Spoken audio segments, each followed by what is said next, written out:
तारीख आहे 14 डिसेंबर 2023. चला तर मग आजची करंट अफेअर बघूया.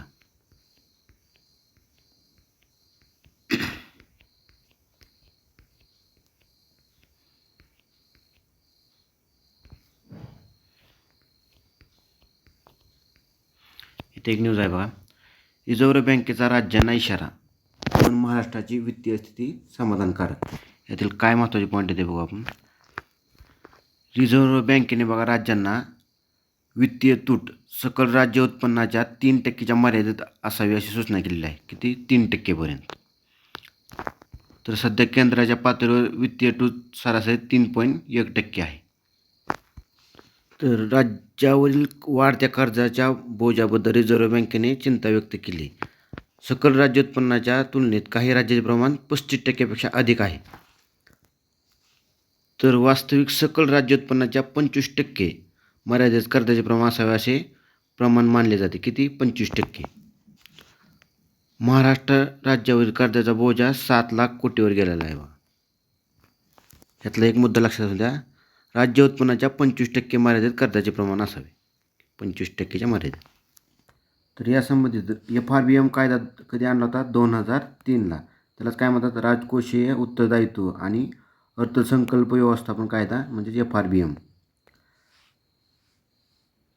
तर या कायद्याचे उद्दिष्ट काय होते बघा. तर देशावरील कर्जाचे व्यवस्थापन व्हावे आणि आणखी काय उद्दिष्ट होतं? दीर्घ कालावधीसाठी राजकोषीय स्थिरता निर्माण व्हावी, यासाठी हा कायदा आणला होता.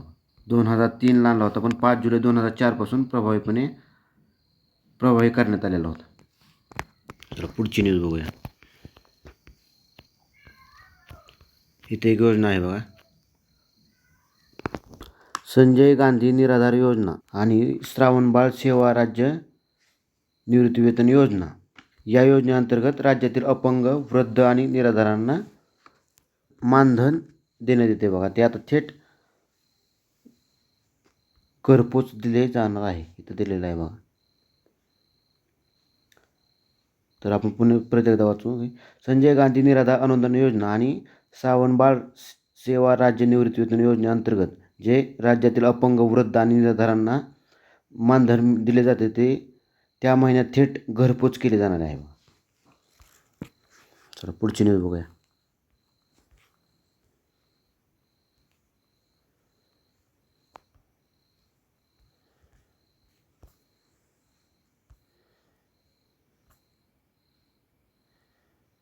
इथं आहे बघा. सुनामीविषयी बघू आपण माहिती तेवढी इथली.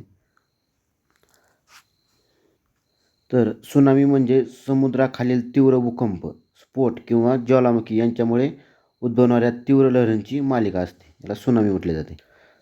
सुनामी हा शब्द जपानी भाषेतला असून त्याचा अर्थ काय रे? बंदरावरील लाट. त्याला तर बंदर लाट असे म्हणतो.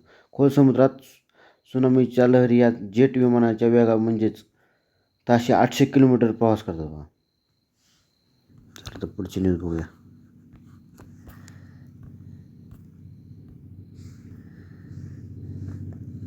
पुरवणी मागण्याविषयी आहे बघा. पण ह्यातलं काय महत्त्वाचं पॉईंट आहे ते बघू आपण.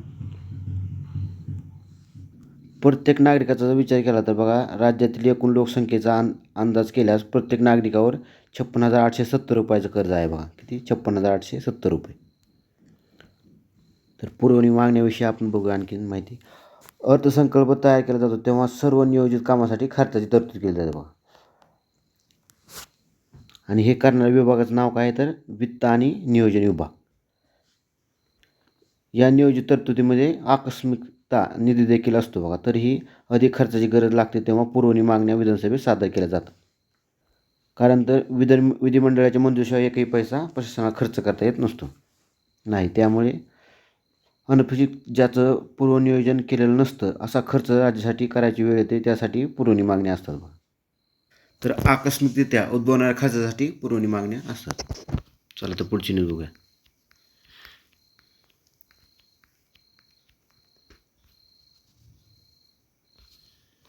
इथं आहे बघा. संसद हल्ल्याच्या स्मृतिदिनी सुरक्षा भेद.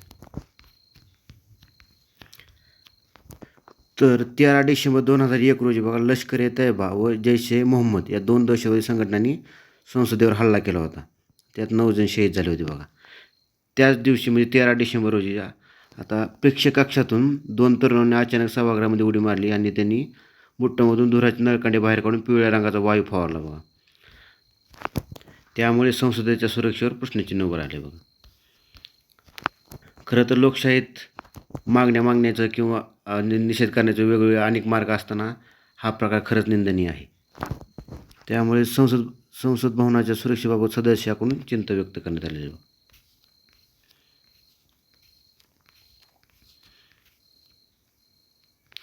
15 वित्त आयोगाचे अध्यक्ष कोण आहे बघा, तर NK सिंग. तर पुढची न्यूज.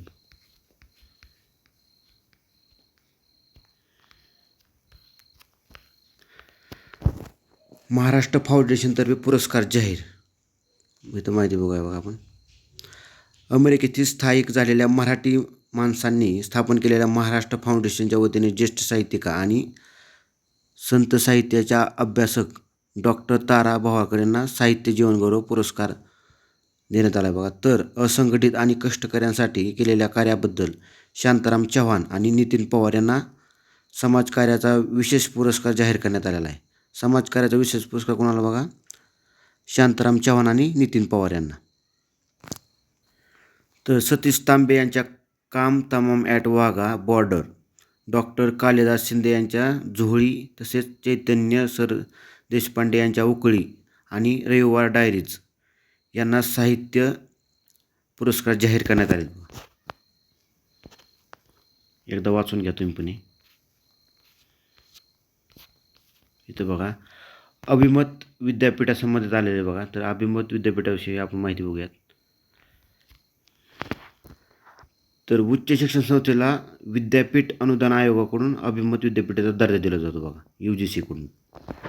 या दर्जामुळे काय होतं, तर अभिमत विद्यापीठांना शैक्षणिक स्वायत्ता असते. अभिमत विद्यापीठे विविध विद्याशाखांमध्ये स्वतःचे अभ्यासक्रम तयार करू शकतात बघा या दर्जामुळे. सध्या देशभरात 125 अभिमत विद्यापीठे आहेत.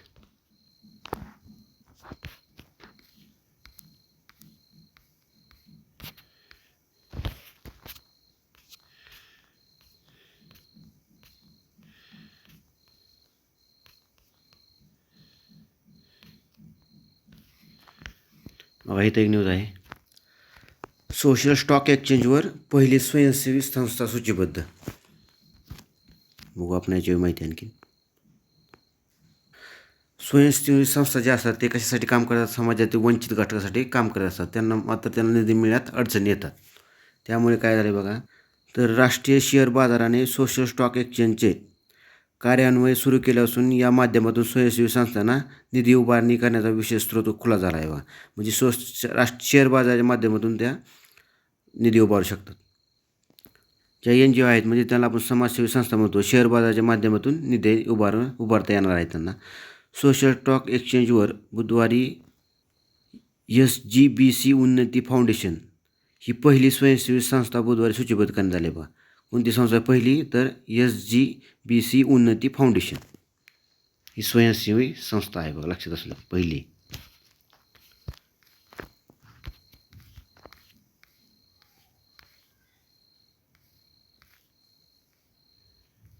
इथे बघा स्त्री साहित्य संमेलनाच्या अध्यक्षपदी डॉक्टर श्यामला वनारसे यांची निवड झाली बघा. डॉक्टर श्यामला वनारसे.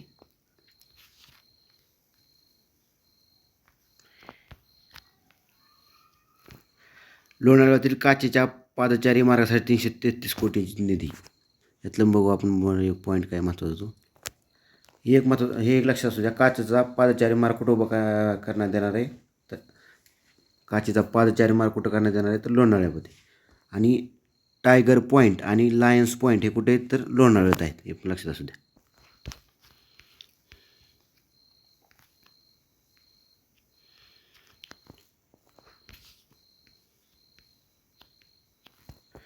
बघा भविष्यातील वाहन उद्योगांचा वेध घालणारे पहिले नेक्स्ट जेन मोबिलिटी प्रदर्शन कुठं होणार आहे, पुण्यात.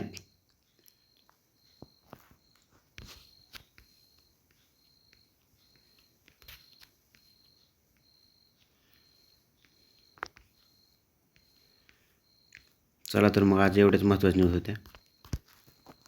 चला तर मग धन्यवाद.